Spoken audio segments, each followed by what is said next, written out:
À sa quatrième visite à Béthanie, le Seigneur projetait de révéler sa royauté. Il fallait que ses amis comprennent ceci, savoir comment ils pourraient jouir des privilèges de cette royauté, et paradoxalement, comment être humble et soumis.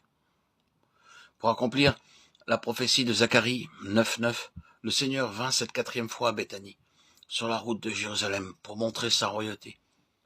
Et comment être amené à cette royauté? Par l'humilité et la soumission.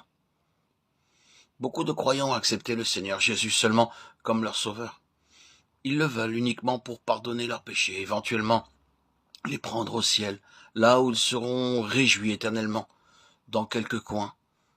Ils n'ont pas compris que le réel désir du Seigneur Jésus est de faire d'eux des co-ouvriers, des partenaires, et que dans ce but, ils doivent constamment se placer sous sa royauté et sa seigneurie.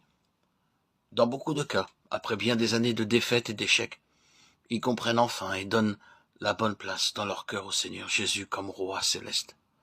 Il doit être le roi de nos cœurs, de notre foyer et de notre assemblée.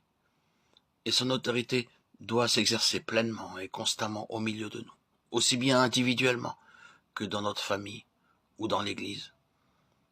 À cette fin, à la quatrième visite à Béthanie, nous est révélé le secret, nous montrant comment nous pouvons demeurer sous la royauté du Seigneur Jésus-Christ et comment nous pouvons jouir de notre association avec lui en tant que notre roi céleste.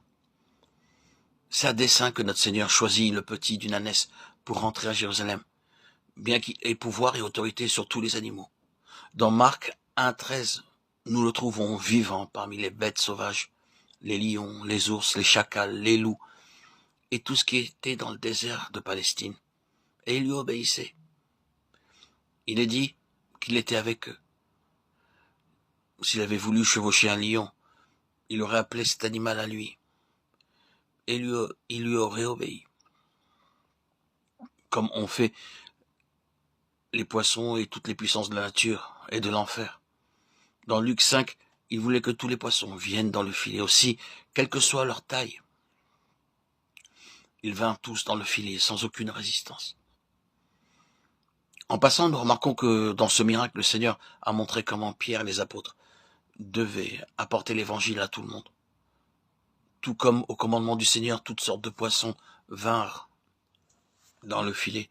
Ses disciples devaient devenir pêcheurs d'hommes, non seulement des pauvres, mais aussi des gens de classe moyenne et des riches. Ils devaient pêcher les hommes, qu'ils soient blancs, noirs, riches ou pauvres. Ainsi, les apôtres furent préparés à prêcher l'évangile d'un bout à l'autre du monde. Cependant, dans Jean 21, il y a un message d'un genre différent. Ici, il leur enseignait comment construire l'église.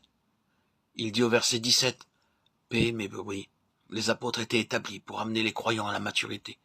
Non seulement ils devaient être sauvés par leur ministère, mais ils devaient être nourris, amenés à la maturité. » Notre Seigneur a illustré cela dans Jean 21 lorsqu'il commanda au seul grand poisson de venir dans le filet. Il voulait de gros poissons. Les disciples étaient ainsi préparés et enseignés pour amener les croyants à la majorité et à la pleine maturité, jusqu'à ce que nous soyons tous parvenus à l'unité de la foi et de la connaissance du Fils de Dieu, à l'état d'homme fait à la mesure de la stature parfaite de Christ.